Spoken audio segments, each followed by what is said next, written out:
Bueno, ya es otoño, no solo en el Corte Inglés, sino también en Motril. Probablemente la lluvia de estos días haya hecho que haya gente que no haya podido llegar. Cuando mi amigo Manolo Domínguez me dijo, mira, ¿quieres presentar a don Antonio Piñero? Claro, a un amigo nunca se le dice que no. Y ayer mismo por la tarde me dijo, vaya lío en los que te meto. Para mí hoy es un placer, es un honor presentar a nuestro ilustre invitado, y el lío en el que me he metido es la responsabilidad de hacer una buena presentación, como el conferenciante se merece. No sé si lo voy a conseguir. En cualquier caso, gracias a Manolo, gracias a la Asociación Masip. Y aquí estoy yo, como Juan el Bautista, para decir que el importante es el que viene a dar la conferencia. Si yo tengo que presentar todo su currículum, probablemente me dure más que la propia conferencia. Con lo cual, como se suele decir, entre una docena de pasteles que empachan, vamos a quedarnos con media docena que alimentan. En primer lugar, su formación y su actividad docente. Pues el doctor Piñero tiene 3 licenciaturas, es doctor en Filología Clásica, lleva 27 años de docencia como catedrático de Filología Neotestamentaria y es de los que no se retira, de los que no pide la jubilación. Sigue en la tarea y es catedrático emérito en la Universidad Complutense de Madrid. Su labor investigadora, pues nos tendríamos que remontar al año 70 cuando empezó, y las cifras cantan. Además de su labor de traducción, cuenta con casi 300 publicaciones entre libros y otras aportaciones científicas. Hoy, cuando preparaba esto, me acordaba y parafraseaba a Juan Pablo II cuando hablaba sobre Cuba, y hoy decía, no sé si es que Motril se abre al mundo o que el mundo se abra a Motril, porque traer a Motril al doctor Piñero es traer a una figura de renombre internacional. No se queda solo en España. Tiene obras traducidas al inglés, al portugués, al francés, al italiano, al alemán, programas en radio y televisión y intervenciones en foros universitarios de renombre internacional. Pero de lo que le he oído, lo que más me ha gustado es su fascinación por Jesús de Nazaret. No tanto por el Jesús, Hijo de Dios, en el que muchos creemos que no tiene nada que ver, sino por el legado de su figura histórica y por la apasionante personalidad de su figura. Como a él mismo le he oído decir, lleva más de 40 años viviendo mental y espiritualmente en el Israel del siglo I. Como buen científico, se enfrenta a una investigación histórica, donde en historia antigua podemos contar con las monedas, podemos contar con la arqueología, podemos contar con la filología. ¿Qué tenemos para Jesús de Nazaret? Solo los textos. Pues aquí tenemos un gran conocedor de la lengua griega, utilizada en los textos cristianos primitivos, que nos hace estar y presentes en una ocasión de oro, si se me permite, para disfrutar, degustar, saborear el placer de ampliar nuestro saber de la mano del doctor Piñero. Personalmente me fascina del doctor Piñero su rigor científico y su honestidad intelectual. No se trata de la confrontación, o no se trata, se trata del rigor. Y como hablaba a mí hace ahora mismo un momento con él, me lo ha confirmado en los 2 minutos ahí abajo. Es decir, no, esto es lo que me dicen los textos, esto es lo que yo tengo la obligación de presentar. Bueno, pues si en el origen de los evangelios hay colecciones de Jesús, colecciones de dichos de Jesús, colecciones de parábolas, colecciones de milagros, no son menos los relatos de la pasión del Señor. Si a la lectura de los textos le sumamos el resultado de los estudios filológicos, estaremos ante la verdadera pasión de Cristo, título de la conferencia de don Antonio y con quien tengo el placer y el honor de dejarles.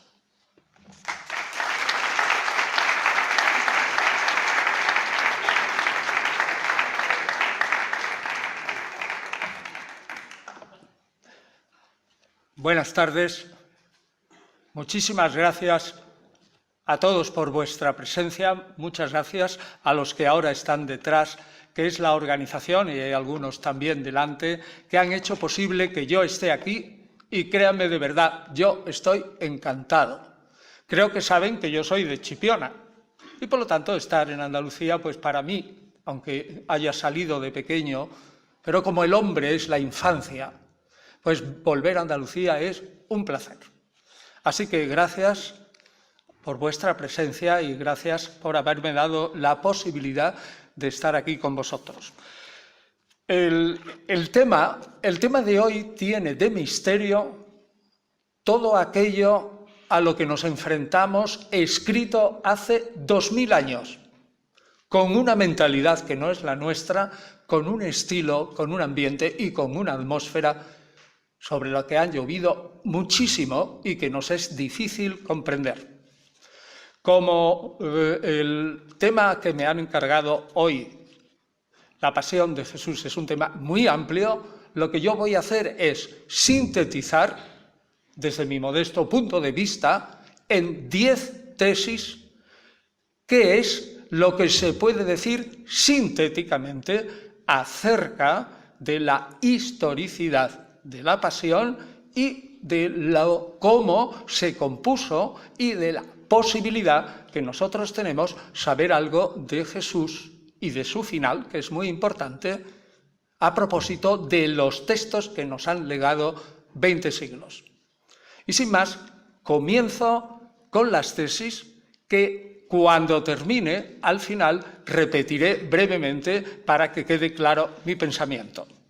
La primera es que la pasión es lo verdaderamente importante de todos los evangelios, por una razón. Los 4 evangelistas escriben sus evangelios mucho tiempo después de las cartas de San Pablo. Primero es Pablo y luego los evangelistas. Y estamos persuadidos, los historiadores, que la teología, el pensamiento profundo, la interpretación de Jesús de los evangelistas depende de Pablo. Y como saben ustedes, los que, y si no, se lo imaginan por lo que han oído, cuando se leen las cartas de Pablo, Jesús, como ser humano, queda oscurecido y lo único que le importa al apóstol es su pasión, su muerte y su resurrección. Por tanto, la pasión es el núcleo de todos los evangelios. Primera tesis. Segunda, no fue San Marcos, el primer evangelista que probablemente escribe o compone su evangelio entre el año 71 y el 75, y si Pablo escribe sus cartas entre el 51 y el 58, ya ven ustedes que hay 15 años de distancia. No fue Marcos el que inventó esta historia de la pasión, sino que es el producto, probablemente, dice la filología y la crítica, es el producto de un escritor anónimo que hizo una primera historia de la pasión que se ha perdido. Esa historia de la pasión fue luego recogida, como veremos, por Marcos, que le dio ulterior forma, y por los demás evangelistas. Tercera tesis. Es imposible históricamente reconstruir el primer relato de la pasión. Repito, no podemos acceder históricamente al primer relato de la pasión. Lo que tenemos es una reelaboración de ese primer relato. Sin embargo, sí tenemos el esqueleto de ese relato primero que no podemos reconstruir y que está en 1 Corintios capítulo 15, que dice así, dice Pablo, lo que os transmití fue ante todo lo que yo he recibido, que el Mesías, Jesús, primera idea, Jesús es el Mesías, murió por nuestros pecados, que fue anunciado por las Escrituras. Probablemente se refiere a Isaías capítulos 42 del 42 al 53, cuando habla del siervo sufriente de Dios que muere y de algún modo resucita, que fue sepultado, que resucitó al tercer día, como también anuncian las Escrituras, que se apareció a Pedro y más tarde a los 12. Y se acabó. No hay más. Cuarta idea o cuarta tesis. Aunque las historias de la pasión y la resurrección iban unidas al principio de lo que es la historia, a su vez, del cristianismo primitivo, no son iguales en lo que se refiere a su historicidad. Las historias de la resurrección y de las apariciones son difícilmente históricas porque son relatos inconexos, muy incoherentes y están llenos de contradicciones. Sin embargo, el relato de la pasión es más histórico en cuanto que está mejor fundamentado, a pesar de lo que luego diré, y contiene un núcleo que es evidentemente histórico. Quinta tesis. Ese núcleo histórico es el prendimiento, por obra de los romanos, el juicio ante Pilato, la crucifixión de Jesús como sedicioso, no para la religión, por supuesto, sino como sedicioso a los ojos del imperio, al predicar el reino de Dios, su muerte y su enterramiento. Este núcleo ha de ser necesariamente verdadero porque cumple con lo que se llama en historia antigua y en filología el criterio de dificultad. Nadie inventa el hacer piedras y tirárselas a su propio tejado. Es prácticamente imposible que una secta judía que se basa en un Mesías que muere en una cruz se lo haya inventado, porque la muerte es el argumento más negativo, aparentemente, para que Jesús fuera Mesías. Su muerte, para la mayoría de los judíos, afirmaba que Jesús era un Mesías falso. Por tanto, la muerte de Jesús produjo innúmeros y gravísimos problemas a la teología cristiana primitiva y es prácticamente imposible, desde el punto de vista histórico, que la muerte de Jesús sea un bulo. Por tanto, como corolario de esta tesis, todos aquellos individuos que afirman que Jesús no murió en la cruz, que Jesús solamente sufrió, digamos, un ataque cataléptico, que luego no resucitó, salió de ese ataque, que fue a Cachemira o que fue a la India en general o a Francia, son teorías absolutamente inverosímiles que no se aceptan en ningún círculo académico universal independientemente de la categoría intelectual o clase intelectual de los académicos, es decir, ya sea ortodoxo, católico, protestante, independiente o incluso ateo. No se admite esa tesis y es un bulo monumental.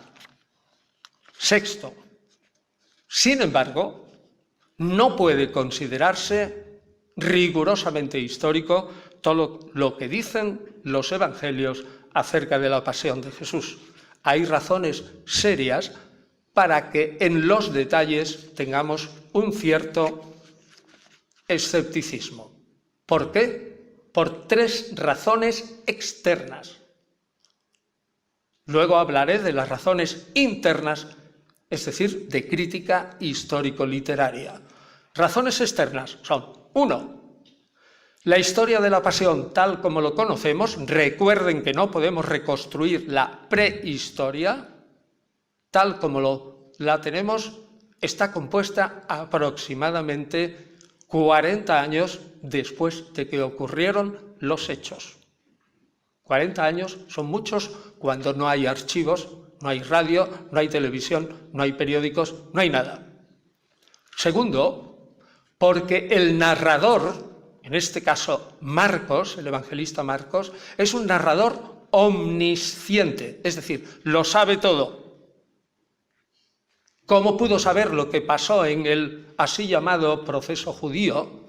¿Qué es lo que hablaron entre sí Anás y Caifás? ¿Cuáles fueron las palabras que se cruzaron, según los evangelios, cuando Pilato estaba con Jesús dentro en el pretorio y no fuera, es decir, probablemente sin testigos?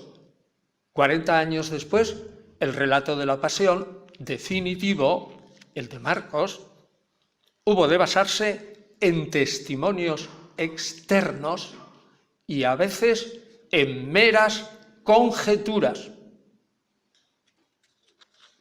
Y por último, la última razón externa, no quedan actas de esa ejecución.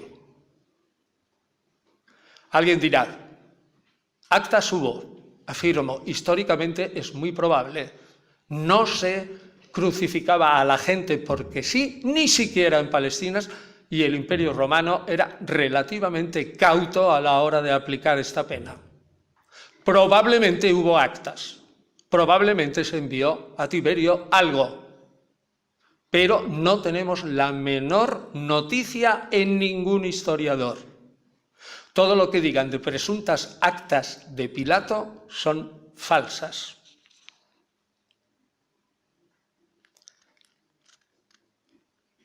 Sexta o séptima tesis. Por razones literario y de crítica histórica, tenemos que ser escépticos y tendentes a la prudencia en los detalles por las siguientes razones. La primera, existe en el relato de la pasión, tal como lo cuenta Marcos, que dura escasamente una semana, de domingo a viernes, una acumulación y compresión de acontecimientos en un breve espacio de tiempo que es absolutamente imposible. Yo puedo hacerles un relato breve. Hay por lo menos 20 hechos importantes de Jesús, desde el domingo, día solemne, entrada en Jerusalén, hasta su muerte, que son ese ingreso.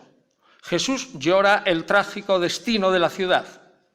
El episodio de la purificación del templo, la maldición de la hoguera, las insidias de las autoridades judías sobre Jesús. Unos griegos quieren ver a Jesús. Unción en Betania, traición de Judas, preparación de la Pascua, última cena con la Pascua, episodio de Getsemaní, traición a Jesús, apresamiento, Jesús ante el Sanedrín, entrega a Pilato, muerte de Judas, burlas romanas, camino del Gólgota, episodio del Cireneo, crucifixión, muerte, sepultura. Todo eso es demasiado para 5 días. Sin embargo, si algunos dicen ustedes que es posible, puedo admitirlo. Como historiador y como pura teoría, aunque digo que es inverosímil y que me incita solo a la prudencia. Pero es que a estos hechos hay que sumar dichos.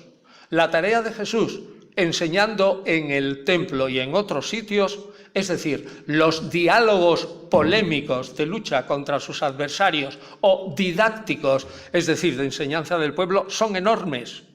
Disputa sobre el poder de Jesús y el bautismo de Juan Bautista. Discursos en los que van un montón de parábolas, como son los 2 hijos, los malos viñadores, los invitados a las bodas reales.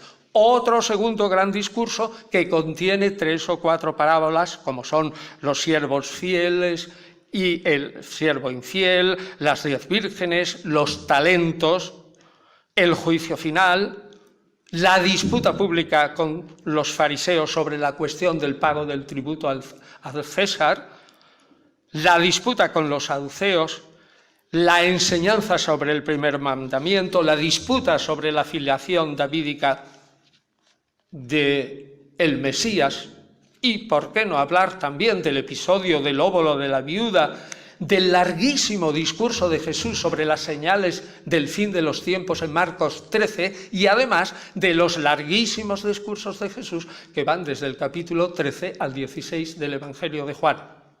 Sinceramente, parece imposible e inverosímil que en 5 días hayan ocurrido tantos hechos y tantos dichos.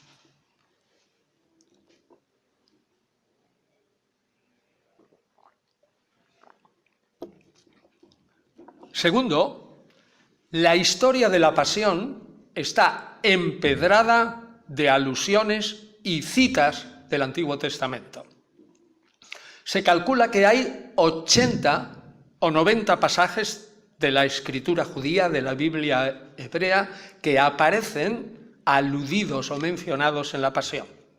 Este monto tan enorme de 80 o 90 alusiones, semicitas o algunas citas, hacen sospechar a la historia antigua, a la filología y a la crítica literaria lo siguiente. Primero, es posible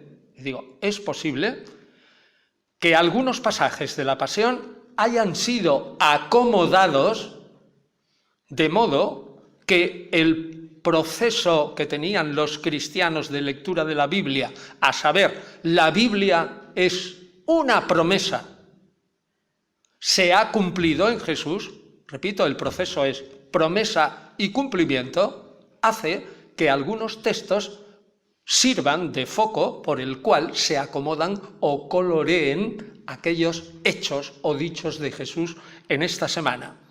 Por ejemplo, si leen ustedes el Evangelio de Mateo y la entrada de Jesús encima de un asno, si lo leen ustedes, el Evangelio de Mateo, caerán en la cuenta que está diciendo literalmente el evangelista que Jesús iba montado en 2 cabalgaduras, la asna y el pollino. Es una manera de acomodar que tiene Mateo el capítulo 62 de Isaías con Zacarías 9:9. Otro caso también del Evangelio de Mateo.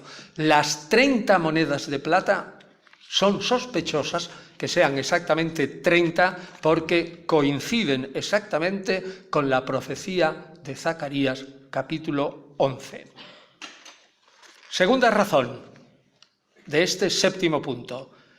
Algunos eventos, sospechan los críticos, algunos eventos pueden, y repito, pueden haber sido creados expresamente, no coloreados, sino creados expresamente a partir de algunos textos de escrituras consideradas mesiánico-proféticas.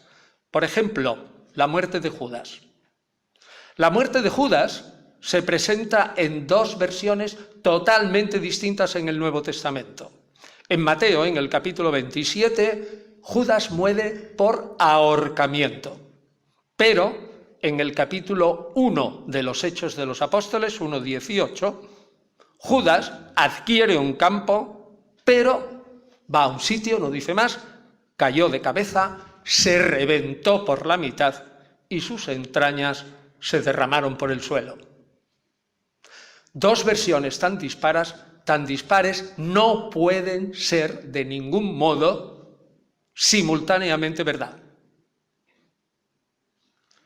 Los críticos dicen que la primera versión, Judas muere por ahorcamiento, está copiada directamente o plasmada de la muerte de Agitofel, un amigo que luego se transforma en traidor de David, y cuando se descubren sus planes para liquidar al rey, se ahorca. Y la segunda versión, caerse y reventarse las entrañas, está probablemente plasmada inspirándose en la muerte del rey Antíoco IV Epífanes, el que hizo que se levantaran los macabeos porque quiso instalar en el templo de Jerusalén una estatua de Zeus y otras cosas más. Dice segundo Macabeos, el texto que creemos que puede ser la inspiración de esta segunda versión de la muerte de Judas. Vino a caer Antíoco de su carro y todos los miembros de su cuerpo se descoyuntaron y postrado en tierra del cuerpo del impío, esparcidas las extrañas, pululaban los gusanos y su carne caía en pedazos. Es decir, es muy posible que este texto de segundo Macabeos haya influido en la leyenda de la muerte de Judas de esa manera. Tercero, argumento también literario, de crítica literaria y crítico histórico. Hay claros signos de dramatización y de teatralización en la pasión de Jesús. Por ejemplo, el episodio de Getsemaní. Es posible, muy posible, que Jesús tuviera ese desfallecimiento y que superara el desfallecimiento. Pero ¿cómo se dramatiza? ¿Quién estuvo allí para decir que los discípulos se durmieron? Que Jesús repetía una oración que apenas podía ser oído por unos discípulos muy lejanos y encima dormidos. ¿Y qué palabras decía? Es evidente que hay en Getsemaní una dramatización y una teatralización que posiblemente no corresponde a la historia. Otra razón. La historia de la pasión choca contra el derecho romano, vigente en Israel en ese momento. El caso más claro es el de Barrabás. Aparte de que es un poco ridículo desde el punto de vista puramente literario que un prefecto romano libere a un sedicioso, Barrabás, que estaba encadenado en prisión por resultado de una muerte, se sobreentiende de un soldado romano, esto es el Evangelio de Marcos, y que al mismo tiempo, en contra de su voluntad, libere y condene por sedición a uno que no es sedicioso y que es un justo entregado solamente por envidia.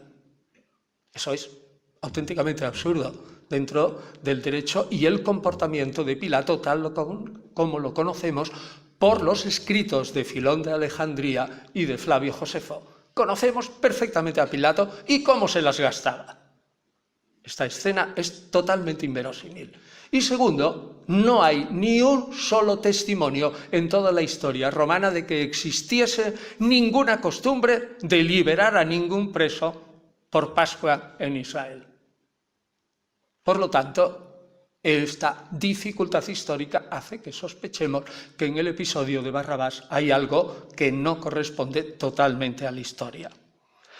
Del mismo modo, también son las 27 disparidades entre el proceso judío y la ley judía que probablemente estaba vigente en Israel en ese momento.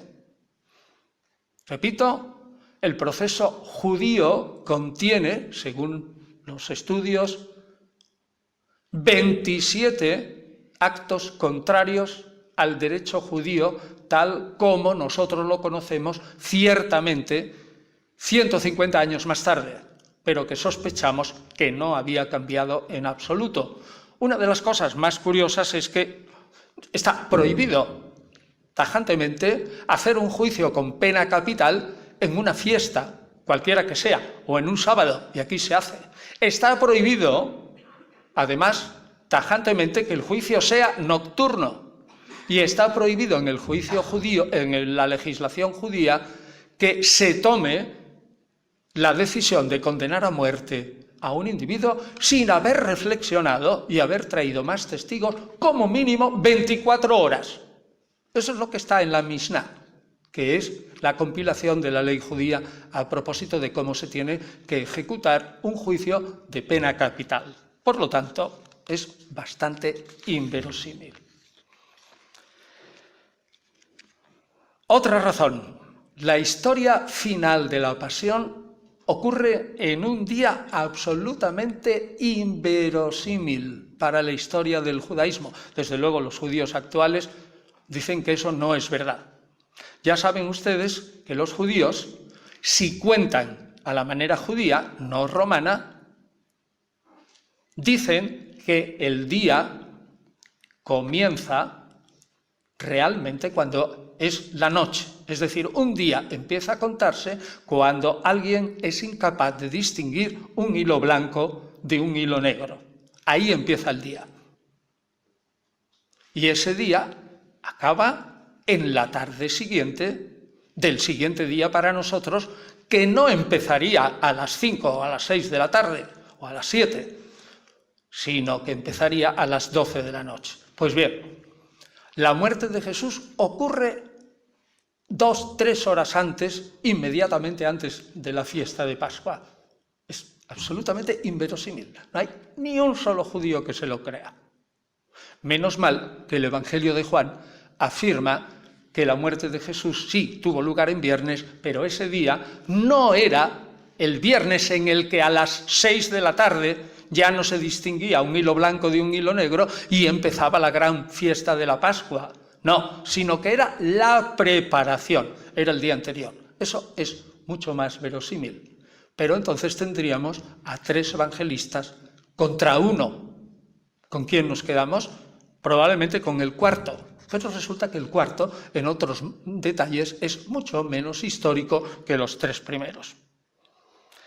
Por lo tanto, nosotros podemos afirmar que hay del derecho romano y del derecho judío, claramente, y de la misma historia de la Pasión, inverosimilitudes que no podemos aceptar desde el punto de vista histórico, pero repito, afectan a los detalles más que al núcleo de las 3 o 4 cosas que son la síntesis de la Pasión. Y por último, nos llama la atención también a la crítica histórica que haya episodios clarísimamente legendarios que no admite ningún historiador. Por ejemplo, el sueño de la mujer de Pilato, declarando que ha tenido una mala noche porque ha visto que un justo iba a ser condenado. Eso es una típica leyenda urbana. Ningún historiador lo admite como algo firme, sobre todo porque está contado por un solo evangelista, Mateo, y los demás lo ignoran. O, por ejemplo, la conmoción de la naturaleza tras la muerte de Jesús. Los episodios que vienen de la rotura de velo del templo, las tinieblas repentinas, un tremendo terremoto, resurrecciones de justos a montones y apariciones a muchos en Jerusalén, están contados solo por Mateo y son absolutamente legendarios. Es imposible creer en ellos.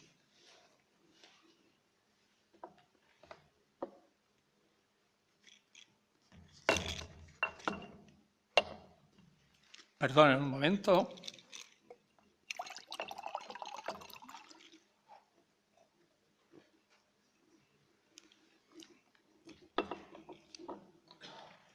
De lo dicho hasta este momento, yo extraería una consecuencia importante.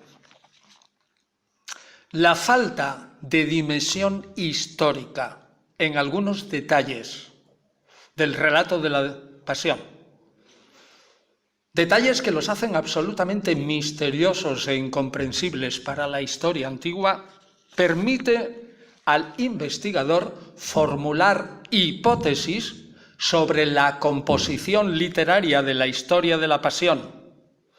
Una hipótesis que busque dar alguna razón a estas anomalías históricas y a la forma literaria actual que tenemos del relato de la Pasión.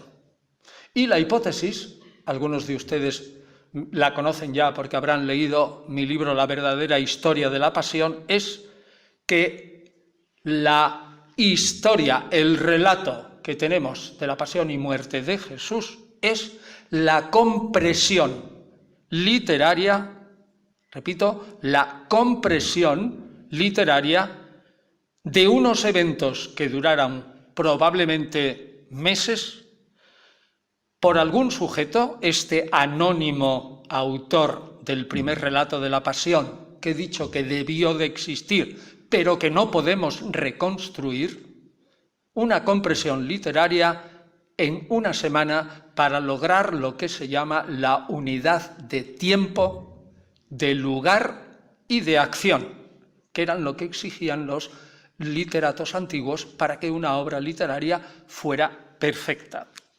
¿Y por qué podemos hacer esta hipótesis? Tenemos algunos indicios. Los repaso rápidamente. El primer indicio es en el episodio de la entrada triunfal en Jerusalén, aparecen un montón de gente con palmas. Palmas. Pues bien, las palmas, en la única procesión que se hacía en Jerusalén, con algo que no se daba en los alrededores de la capital y que había que importar de Jericó a 30 o 35 kilómetros de distancia y llevar a Jerusalén y pagar el conveniente derecho aduanero de una ciudad a otra, esas palmas solo se utilizaban en las fiestas típicas de las procesiones de los peregrinos en septiembre. Es la fiesta de los tabernáculos. Por lo tanto, como sabemos por el Evangelio de Juan, que Jesús estuvo en la feria de los tabernáculos, en la fiesta de los tabernáculos, alguna que otra vez, es posible que la entrada hubiera sido en la fiesta de los tabernáculos, es decir, en septiembre, pero que se haya retrasado hasta cerca del viernes en que ocurrió la pasión. Es simplemente un indicio. El segundo indicio es la historia de la maldición de la higuera. Espero que la conozcan ustedes. Se acerca Jesús a Jerusalén, tiene hambre, va a buscar a una higuera higos y resulta que no hay higos y la maldice. En unos evangelistas, como en Marcos, la higuera fenece al día siguiente. En otros evangelistas se seca al instante. Pues bien, un señor que es un campesino galileo como Jesús sabe perfectamente que en marzo-abril, donde puede caer la Semana Santa, el mes de Nisan judío, no hay higos. Sin embargo, sí hay higos en septiembre. Luego el episodio de la maldición de la higuera, si es que tiene un resto histórico tras sí, es evidente que tuvo que ocurrir también en septiembre.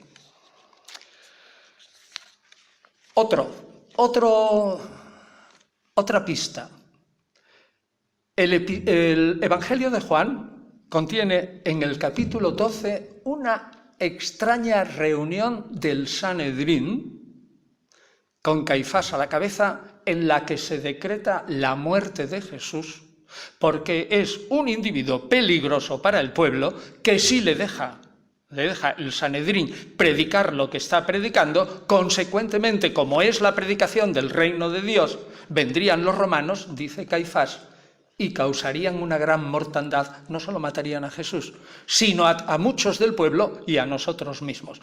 Y entonces dice Caifás, es bueno que muera un hombre por el pueblo. Esa reunión ocurre, según el Evangelio de Juan, semanas o meses antes de Nisan. Es decir, el presunto juicio judío de los evangelistas es probablemente un reflejo de algo que ocurrió antes. Y el último indicio literario es que el mismo Evangelio de Juan pone el hecho de la purificación del templo al inicio del ministerio de Jesús, no al final, inmediatamente antes de su muerte, sino al inicio. Naturalmente, el que esté la purificación del templo al inicio plantea muchos problemas históricos, porque ¿cómo van a permitir a los romanos que venga un señor a predicar el reino de Dios que supone que Tiberio ya no va a reinar, ni Poncio Pilato, sobre Israel? Pero indica que la fecha de la purificación de Jesús, por parte de Jesús del templo, no es un evento cuya fecha estuviera asegurada firmemente. Porque si estuviera asegurada firmemente, es decir, en los últimos días, el evangelista Juan no se habría atrevido a pasarla al inicio del ministerio de Jesús. Luego, por lo tanto, tenemos 4 indicios: las palmas, tenemos el indicio de la higuera, la reunión del Sanedrín y la acción de Jesús en el templo, la purificación del templo con fecha insegura, que nos indican que quizás la gloriosa entrada de Jesús en Jerusalén tuvo lugar antes. Pues bien, la hipótesis entonces sería, a partir de estas 4 observaciones, que este relato de la pasión es una concentración de algo que duró meses. Yo no digo cuántos meses, no lo sabemos. Entre otras razones porque ni siquiera la historia antigua sabe en absoluto cuánto duró el ministerio, la vida pública de Jesús. No lo sabemos. Según los evangelistas Marcos, Mateo y Lucas, solo duró el tiempo en el que se celebró una sola Pascua, es decir, como máximo 1 año. Sin embargo, según el evangelista Juan, duró el tiempo en el que se celebraron 3 Pascuas. Por lo tanto, como mínimo, 2 años y medio. Una cosa tan importante como es saber cuánto duró la vida pública de Jesús, no la conocemos con exactitud y los evangelistas no se ponen de acuerdo. El esquema de la compresión literaria es un esquema usual en literatura. Pongo solo un ejemplo. Saben ustedes que la Ilíada de Homero, que cuenta la guerra de Troya entre aqueos y troyanos, que duró como mínimo 10 años, toda la Ilíada con sus 24 cantos está comprimida en 1 semana, exactamente. Es decir, solo narra Homero 7 días de guerra. Por lo tanto, habiendo también estos y otros modelos literarios, a mí no me parece nada extraño que se diera esta compresión. Y aquí sí que realmente hay un misterio, puesto que la historia antigua nos está poniendo en el disparadero de pensar que estamos celebrando en 1 semana, con todo, sobre todo en Andalucía y en otras, por ejemplo en Valladolid o en Zamora, pero sobre todo en Andalucía, con un fervor especial, creyendo firmemente que eso duró solamente desde el domingo hasta el viernes y que probablemente duró más y los hechos quizás fueran de otra manera.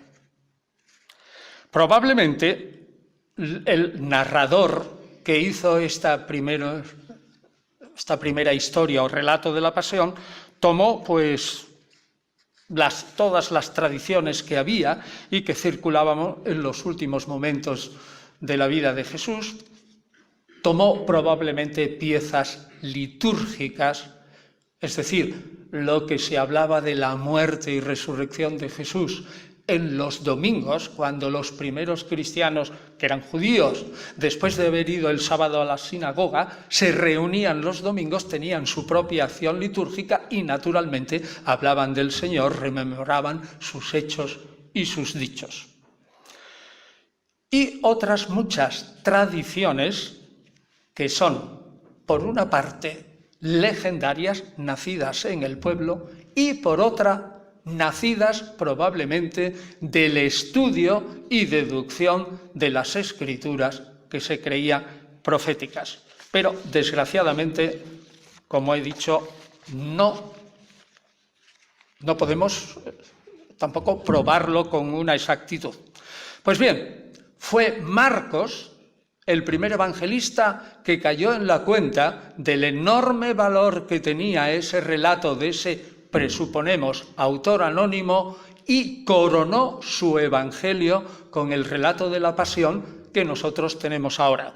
Y es tan importante que en la historia de la investigación desde finales del siglo XIX y comienzo del XX hay una famosa frase de un investigador alemán, Martin Keller, que afirma que el Evangelio de Marcos no es más que una larga introducción con un relato de la pasión al final. Sí tendrá importancia el relato de la pasión en Marcos, que es así. Marcos lo que hace es un drama apocalíptico.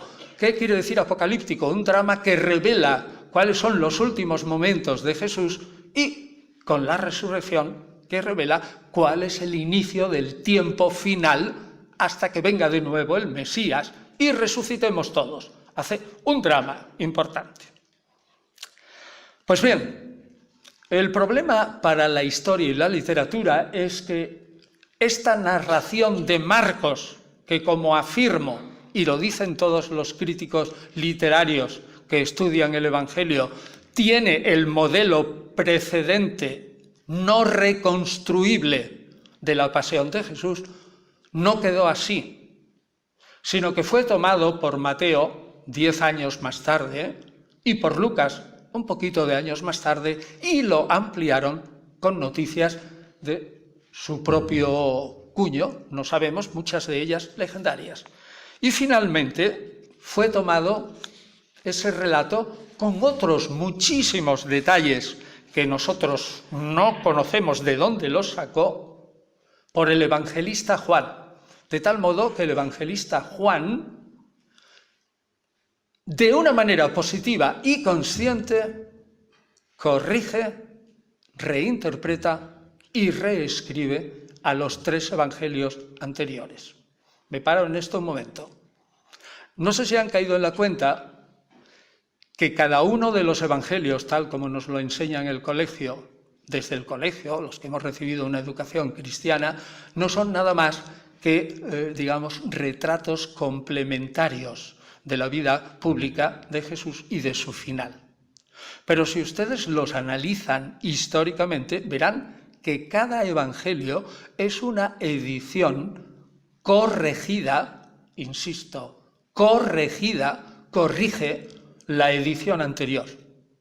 Mateo se inspira en Marcos, se inspira también en más cosas, como la famosa fuente de los dichos del Señor o fuente Q, pero se inspira en Marcos y lo corrige. Si Mateo no hubiera estado en desacuerdo con lo que dijo Marcos, ¿para qué iba a escribir otro evangelio? Es evidente que cada autor evangélico escribe un nuevo evangelio porque no está de acuerdo con lo que han escrito los anteriores y tenemos que verlos como una corrección. Pues bien, lo que ocurre en el relato de la pasión, que es lo que aquí nos interesa, es que los evangelios de Mateo, Lucas y de Juan añaden muchos detalles a la historia semi-elemental de Marcos y la complican, es decir, la hacen más difícil de explicar históricamente. Pues bien, yo diría que podemos añadir también, y con esto quiero terminar antes de repetir mis tesis, que como mera hipótesis, esto es una mera hipótesis que es mía, es posible que el primer relato de la pasión, comprimido, se compusiera no solo como una lectura litúrgica para la celebración muy primitiva del Viernes, Sábado Santo y la resurrección del Señor, sino, y esto es lo interesante, como una guía turística, repito, hipótesis, como una guía turística para aquellos judeocristianos que iban a Jerusalén a esperar la venida del Mesías. Esos judeocristianos que iban a Jerusalén, ahora explico, a esperar la venida del Mesías, querrían saber cuáles fueron los últimos momentos de Jesús y en dónde habían ocurrido las últimas historias. Y probablemente el relato de la pasión servía a los cicerones de turno para llevarles por el primer vía crucis de la historia que no podemos reconocer de una manera exacta. Esto es una mera hipótesis, pero es interesante. ¿Por qué es interesante? Porque nosotros sabemos con toda seguridad que los judeocristianos, los primeros cristianos que eran judíos, judeocristianos, estaban totalmente convencidos de que Jesús vendría enseguida. Es decir, la segunda venida de Jesús sería al momento. Si no, no se explica que hubieran vendido, como dice el capítulo 4 y 5 de los Hechos de los Apóstoles, todos sus bienes para esperar rezando la venida del Señor. Porque unos bienes vendidos apresuradamente y a la baja duran muy poco para comer un montón de gente. Es evidente que esperaban que Jesús vendría muy pronto. Pues bien, ¿dónde vendría Jesús? Pues si toman ustedes el capítulo 14 del profeta Zacarías, verán que se esperaba que que el Mesías vendría acompañado de Dios, o Dios con su Mesías al lado, al Monte de los Olivos. El Monte de los Olivos se dividiría en dos, o sea, se rajaría en dos por la presencia de Yahvé, y desde allí el Mesías iniciaría la marcha triunfal. Los que han estado en Jerusalén verán que el Monte de los Olivos, cuesta abajo, pues no es mucha distancia, se pasa el torrente Cedrón y enseguida se llega al templo. Desde allí iniciarían la marcha triunfal y el Mesías, junto con la presencia de Dios, entraría en Jerusalén. Eso es lo que dice Zacarías, que es un profeta posterior al exilio, es decir, que es del siglo V o IV antes de Cristo. Si ustedes han ido a Jerusalén, verán que absolutamente toda la ladera del Monte de los Olivos están llenas de tumbas. Esas son las tumbas de los ricos que, viendo que no llegaba el Mesías, y pagaron un montón, innúmeros dineros para hacerse una tumba allí en el Monte de los Olivos, de tal modo que cuando aconteciera la resurrección universal previa al juicio, ellos fueran los primeros, se levantarían de sus tumbas e irían a Jerusalén. Entonces, como digo, muchos judeocristianos persuadidos de que Jesús, el verdadero Mesías, que había muerto, sí, pero que así había sido vengado por Dios y había sido exaltado, resucitado y exaltado al cielo, vendría pronto. Y se iban a Jerusalén y no es extraño que necesitaran una guía para enseñarle los momentos de la pasión. Y esto es una mera hipótesis, pero creo que es interesante. Y con esto termino y repito de nuevo para que quede claro cuáles son mis tesis. La primera tesis es: la historia de la pasión es lo más importante de los evangelios. La segunda es: la historia de la pasión no es original de Marcos, sino que alguien la inventó primero, aunque no podemos reconstruirla. Tercero, que tenemos, sin embargo, una especie de esquema de la historia de la pasión en 1 Corintios 15, 1-3, cuando dice que el Mesías murió, según las Escrituras, fue sepultado, resucitó al tercer día y subió a los cielos. Cuarto, he afirmado que aunque las historias de la pasión y la resurrección van unidas, desde el punto de vista histórico es muchísimo más fiable la historia de la pasión que las apariciones y la resurrección, porque los relatos están llenos de contradicciones internas. Quinto, he dicho que el núcleo, quinta tesis, de la pasión de Jesús, es decir, su muerte, ha de ser rigurosamente histórico, porque nadie se tira piedras a su propio tejado. Y la muerte de Jesús fue un gravísimo problema para la teología cristiana primitiva que hubo que justificar. Jamás pudo ser un invento. Por lo tanto, todas las historias de que Jesús no murió en la cruz son un bulo.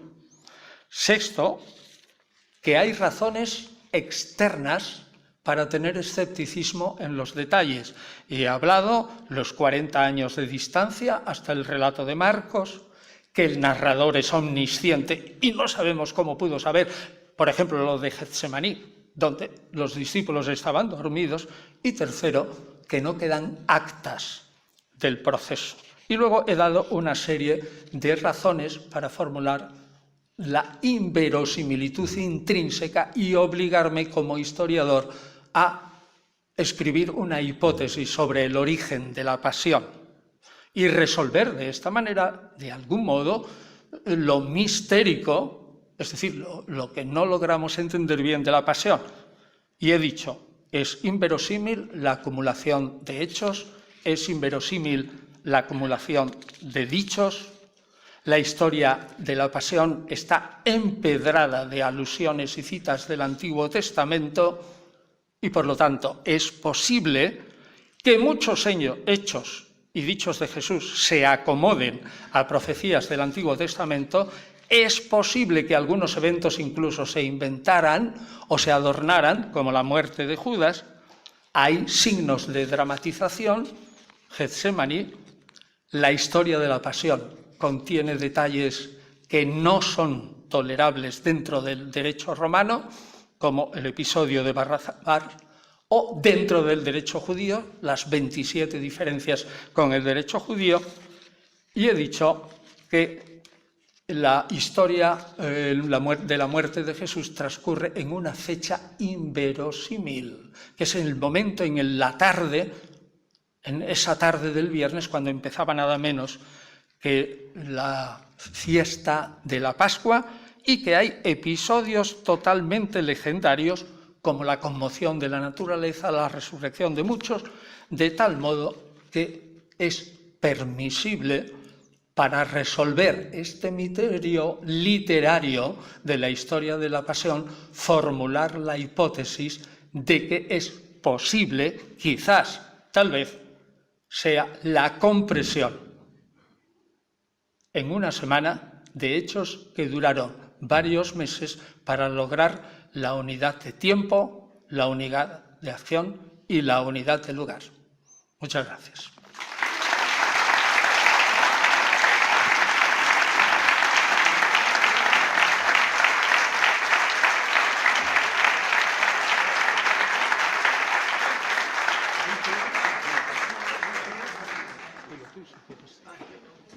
¿Hay preguntas?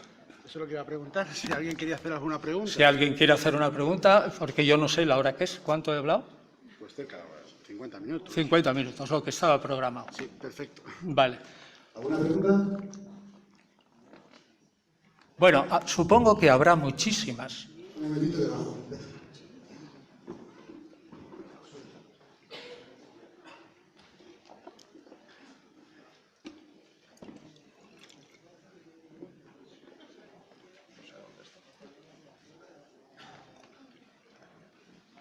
Hola Antonio, muy buenas tardes, muchas gracias por la charla. Ha mencionado antes como fuente de inspiración para Marcos la fuente Q de los dichos de Jesús. ¿Nos podría hablar sobre ella? Curiosamente, lo que usted nombra es imposible, porque el resto de la fuente, lo que tenemos de la fuente Q, ahora explico, no contiene ningún relato de la pasión, no hay nada. Es decir, no pudo ser probablemente una fuente, porque si hubiera tenido algo del relato de la pasión, habría sido recogido por Mateo y por Lucas. ¿Qué es la fuente Q?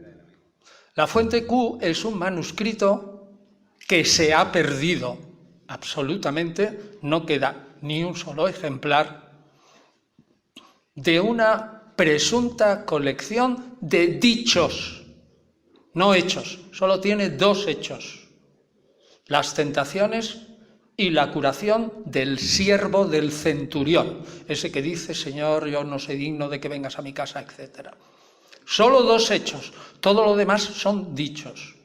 ¿Y por qué, si no tenemos ningún documento, decimos que es posible que existiera una fuente, es decir, un escrito, y además podemos afirmar que estaba redactado en griego? ¿Por qué? Pues porque una vez que la ciencia llega a descubrir, y esto se descubre a principios del siglo XIX, que tanto Mateo como Lucas utilizan como una de sus fuentes al Evangelio de Marcos, es decir, en el siglo XIX se da la vuelta a la gran teoría de que Mateo era el primer evangelio. No, el primer evangelio es Marcos y Mateo y Lucas copian. Muy bien, eso queda asentado. Pero surge un problema. ¿Cómo es posible que en un montón de páginas y páginas y páginas Mateo y Lucas coincidan casi al pie de la letra en un montón de dichos de Jesús que no están en el Evangelio de Marcos? Entonces alguien podría decir: pues lo copiaron los dos de la tradición oral. Sí, pero todo el mundo sabe que la tradición oral es, por esencia, variación. Y resulta que Mateo y Lucas coinciden al pie de la letra en centenares y centenares de líneas. Eso no es una casualidad. Por lo tanto, se supone que Mateo y Lucas, tuvieron delante un escrito en griego. Y otra cosa, Mateo no se compuso en arameo, se compuso en griego directamente. No hay ningún evangelio escrito en arameo, por mucho que lo diga quien lo diga. No existe. La opinión crítica universal de todos los profesionales es que no hay ningún evangelio compuesto en arameo. No se conserva ninguno.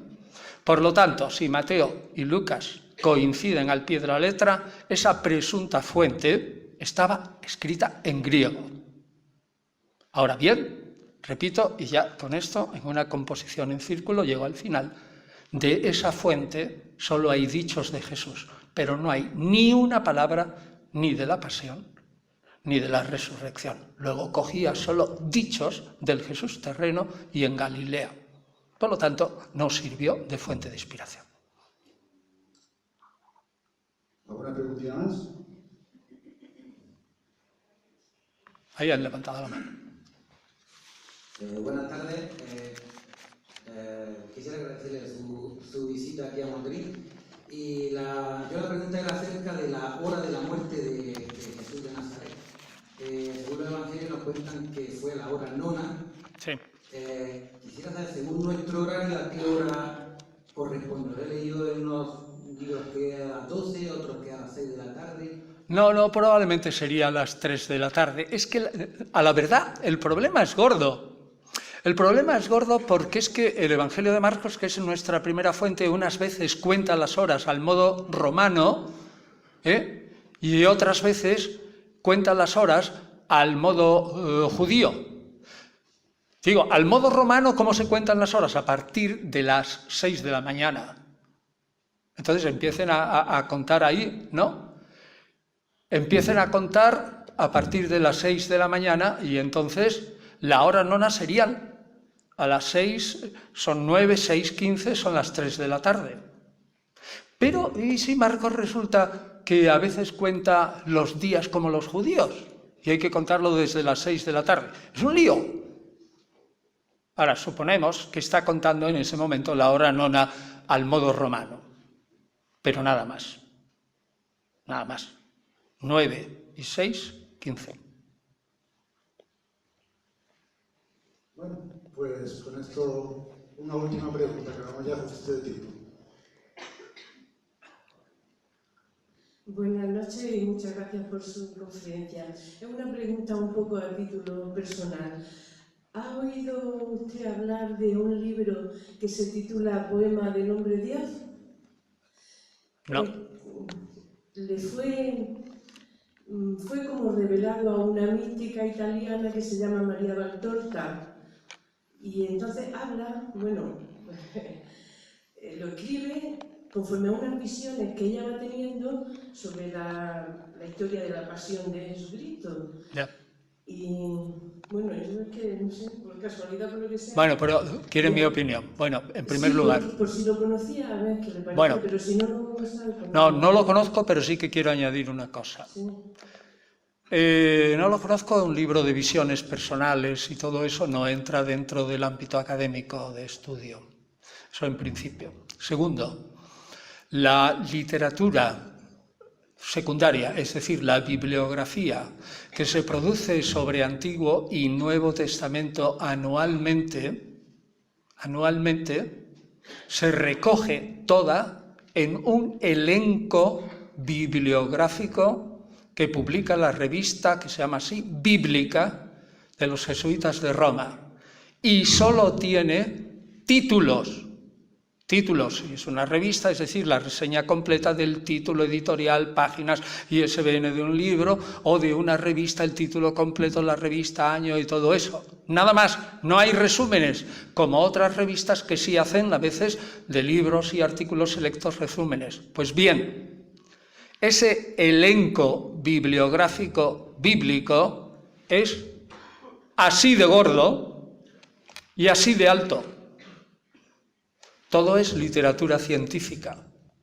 Es absolutamente imposible a nadie dominar la literatura, no ya del Antiguo y Nuevo Testamento, ni tampoco del Nuevo, ni solamente de una pequeña parte. Es absolutamente imposible.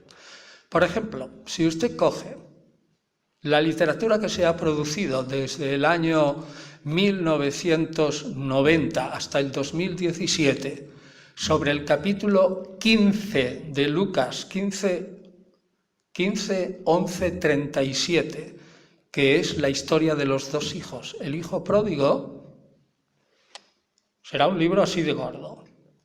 Solo de 20 versículos del capítulo 15 de Lucas.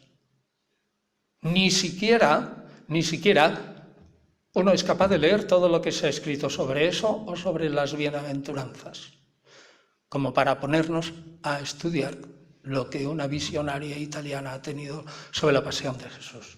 Es imposible.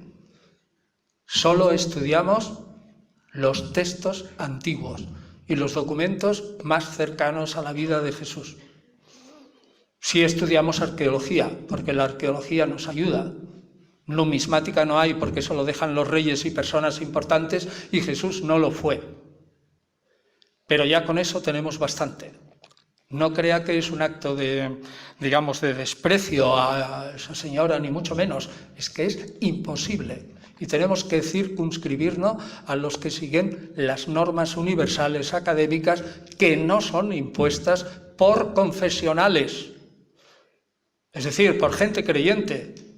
Repito que en la investigación del Nuevo Testamento hay ateos, independientes, agnósticos, ortodoxos, cristianos y medio pensionistas, todo el mundo. Hay de todo. Solo estudiamos literatura científica, nada más.